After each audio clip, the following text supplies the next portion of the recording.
Hello, everyone. My name is Miceli, and I am excited to be presenting the work I've co-authored with Tianling Yang, Lawrence Naudts, Martin Schuessler, Serbanescu, and Hanna, in which we explore possibilities and challenges of documenting assumptions encoded in training data by placing the focus on production context. The paper is called Documenting Computer Vision Datasets, an Invitation to Reflexive Data Practices. So let us start by briefly thinking of three cases related to the production of computer vision datasets. Let's say that company A, for example, is developing a vision model that is able to recognize beauty in images. The company then places a request with the data annotation service to label thousands of Instagram pictures according to how aesthetically pleasing they are. Company B wants to detect emotions and places an order with a crowdsourcing platform to help with the image training data. Crowd workers are in charge of drawing bounding boxes around specific areas of the faces and label the images according to 6 pre-established categories for emotions instructed by Company B. And finally, Company C is developing a computer vision technology to recognize and classify people.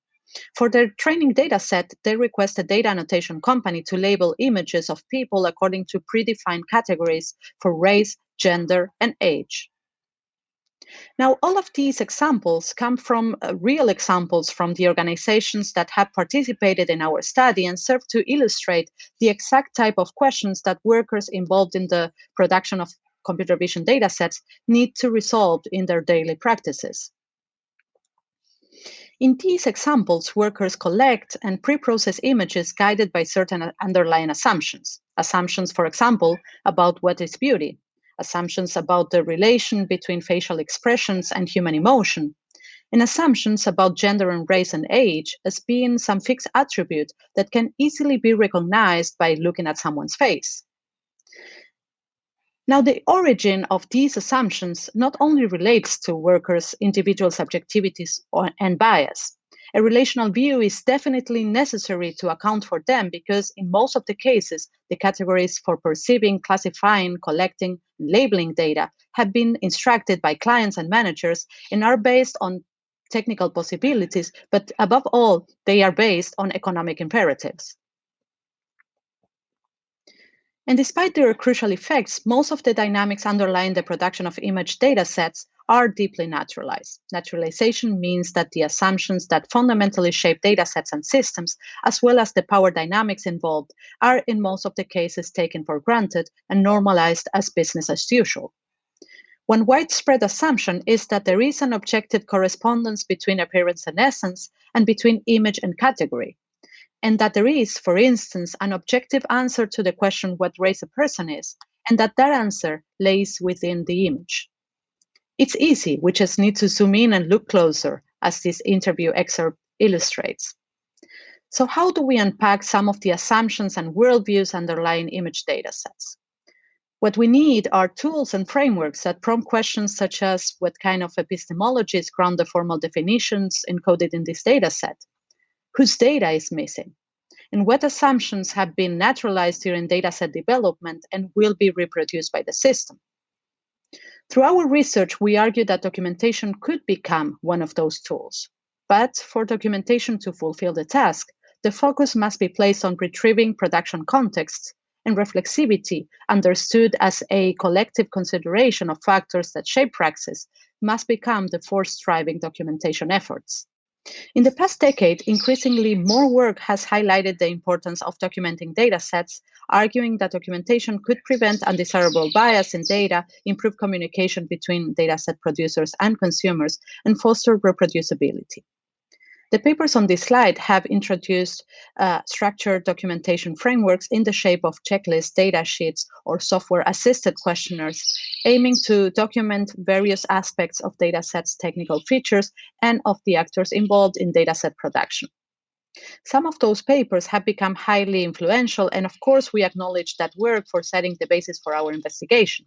But we also argue for the need to produce documentation that is able to make explicit power asymmetries and naturalized assumptions that are present in data production settings and how those affect and shape datasets. With our research, we hope to contribute to the work that has been previously done around dataset documentation by taking a step back and discussing reflexive data practices as a precondition and an essential part of documentation. With that in mind, we shift the focus away from the documentation of datasets' technical features and highlight the importance of looking at data production context. Our three research questions are: how can the specific context that inform the production of image datasets, including the dynamics of collaboration and imposition, be made explicit in documentation? Which factors hinder the retrieval of such production context in documentation? And how can this form of documentation be incentivized? Looking at production context means throwing a relational view on the hierarchies, the service relationships, and the asymmetries in decision-making power at the core of dataset production. Such relational perspective implies more than simply stating what organization produced the dataset or listing the names of the workers who labeled the data. Guided by our research questions, we looked at work practices at the intersection of image data collection, data annotation, and computer vision engineering. At the core of this work is a qualitative research design, including fieldwork at two data processing companies located in Buenos Aires, Argentina, and Sofia, Bulgaria, where human workers collect, segment, and label image training data. In addition to the observations, this work is also based on 30 qualitative interviews with data collectors, annotators, QA analysts, project managers, and computer vision engineers. Our interview partners and their organizations were located in various regions of the world, such as Spain, Kenya, India, Iraq, Germany, and the US. With some of them, we conducted in-depth interviews to discuss their tasks, including work situations involving the interpretation of image data, also to discuss the communication within the company with managers and clients, and the documentation of responsibilities and decisions. With other actors, we conducted focused expert interviews that mostly revolved around the topic of communication and documentation. After coding the interview transcripts and field notes, we were able to identify 4 salient issues that should be taken into account if the aim is producing dataset documentation that is based on workers' needs and possibilities and is able to retrieve production contexts. The first thing to take into account is the multiplicity of actors and organizations that participate in the creation of an image dataset. They are data collectors, data annotators, computer vision engineers who give specific instructions for data collection and annotation, and there are also project managers and quality assurance analysts who make sure those instructions are followed. Very often, some of these tasks are outsourced, which causes that some of these actors play their part in different organizations and often in very different geographical locations. Clear power differentials are observed in such contexts, especially in terms of which data should be collected and how data should be classified and labeled. Taking into account such multiplicity and multi-layerness of actors, as well as the power dynamics that shape their collaboration, is fundamental to produce effective documentation. The second observation is that documentation is not part of the organizational infrastructure or work routines in any of the computer vision companies participating in this study.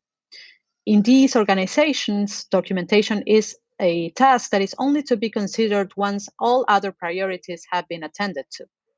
Being mindful of the perception of documentation as something that is nice to have, but also very burdensome, is fundamental to start unpacking our second research question that inquires about factors that hinder documentation in industry settings.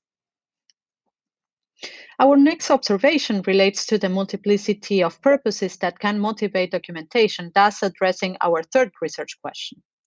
In opposition to the reluctance we have seen in the computer vision companies participating in the study, we have observed a strong tendency towards documenting within data processing companies.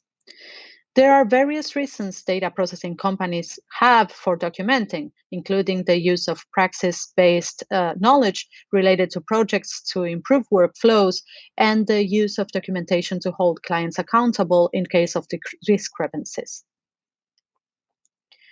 And finally, the fourth factor to take into account is that the multiplicity of actors involved in the creation of each data set results in the diverse needs in relation to how documentation is to be stored and indexed, what information should it contain or conceal, and what kind of language will be best understood for those using the documentation. Now, there are several implications that we deduce from our observations.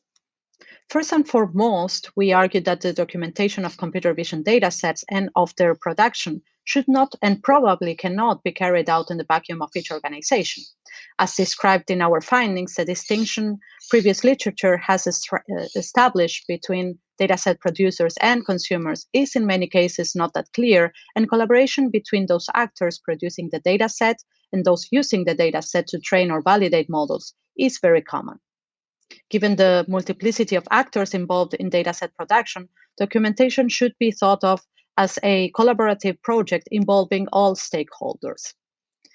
In this sense, we regard documentation on the one hand as a set of reflexive practices that lead to making production context explicit, and on the other hand, we see the resulting documentation as an artifact that travels across professional and organizational boundaries to enable communication between stakeholders, prompt the questioning of naturalized assumptions, and foster interorganizational accountability.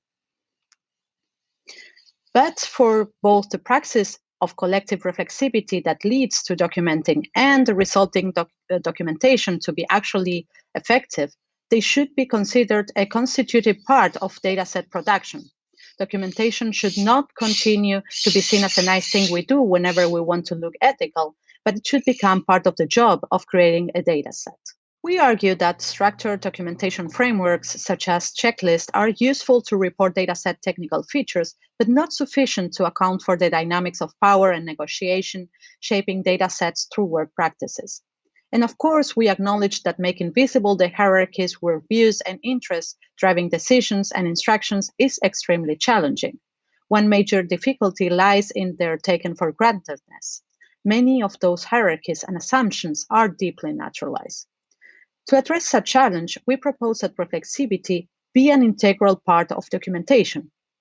But how do we define reflexivity? Traditionally, reflexivity refers to the ability to reflect on and take responsibility for one's own position.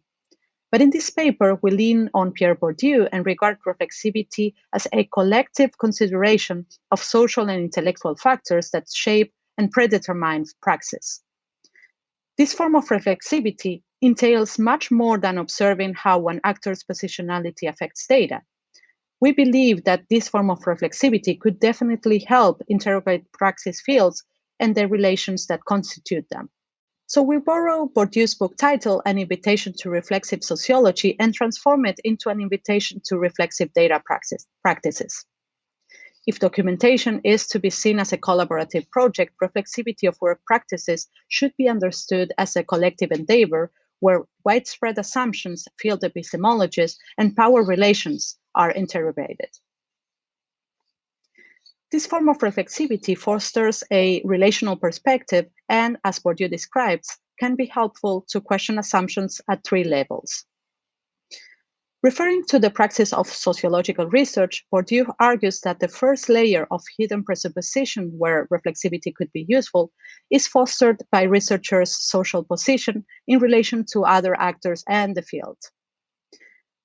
We argue that a similar claim can be made regarding data creation. Reflexivity could be useful to examine actors involved in the production of data sets, taking into account their social position in relation to hierarchies and power differentials.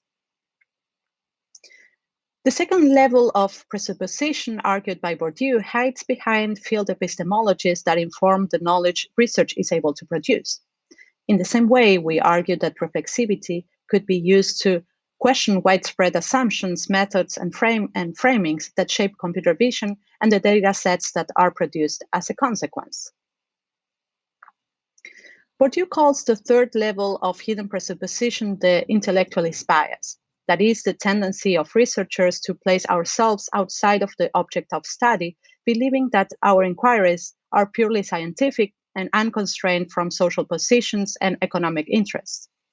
In opposition to this idea, Bourdieu argues that researchers are participants rather than external observers.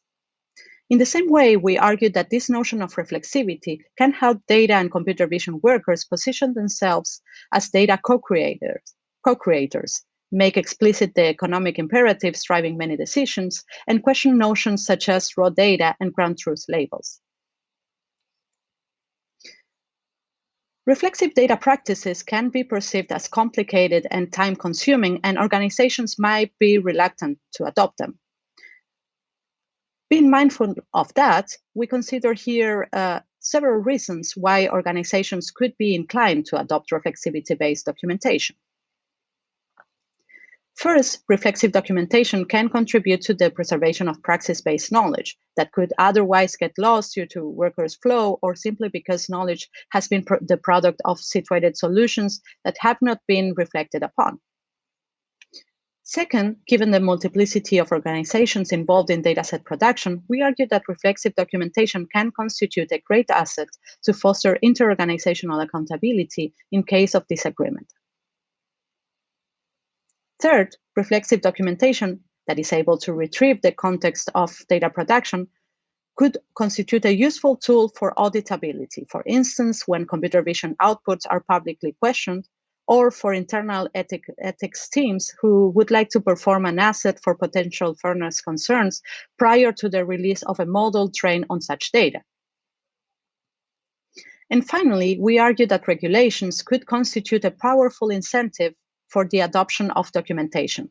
However, to avoid turning documentation into a mere administrative exercise with no trace of reflection, regulatory initiatives should aim at incentivizing reflexivity, taking into account, among others, the multiplicity of actors involved in the relationships they hold, while also recognizing that these relationships take place within a globalized international setting, which brings along its own set of challenges. So summarizing, here are some of the key takeaways from our paper and this presentation. First, we should move the focus away from dataset technical features and start documenting production contexts. We argue that reflexivity is a precondition for and an integral part of documentation if the aim is creating documents that are effective in retrieving production context, power asymmetries, and assumptions encoded in datasets. But given that the data sets are the product of the collaboration of various actors and organizations, the reflexivity concept we refer to is relational. And it is relational in the sense that reflexive documentation should aim at making explicit actors' positions in relation to others, field epistemologists, and practitioners' active role in shaping praxis fields and data sets. And finally, for the combination of reflexivity and documentation to be effective, documentation should be considered an integral part of producing datasets. Thank you very much for watching.